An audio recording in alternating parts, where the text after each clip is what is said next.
ಎಲ್ಲರಿಗೂ ನಮಸ್ಕಾರ. ವಿಷ್ಣುಪ್ರಿಯ ವಿನ್ಯಾಸ ಚಾನಲ್ಗೆ ಸ್ವಾಗತ. ಇವತ್ತಿನ ವಿಷಯ ಧನತ್ರಯೋದಶಿ ಅಥವಾ ಧನ್ವಂತರಿ ಜಯಂತಿ.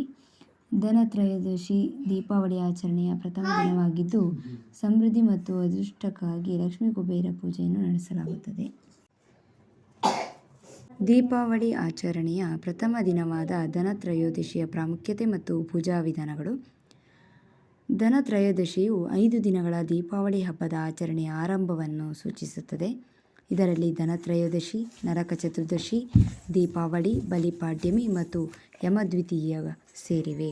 ಧನತ್ರಯೋದಶಿ ಅಥವಾ ಧನರೇತಸ್ ಸಂಪತ್ತು ಮತ್ತು ಸಮೃದ್ಧಿಯನ್ನು ಆಕರ್ಷಿಸುವ ಮಹಾಪರ್ವಕಾಲವಾಗಿದೆ.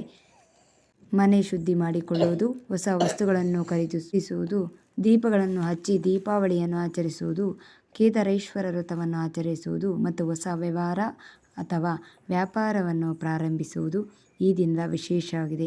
ಈ ವರ್ಷ ಅಕ್ಟೋಬರ್ 18 ಶನಿವಾರದಂದು ಧನತ್ರಯೋದಶಿಯು ಪುಬ್ಬ ನಕ್ಷತ್ರದ ಸಮಯದಲ್ಲಿ ಆಚರಣೆಗೊಳ್ಳುತ್ತದೆ.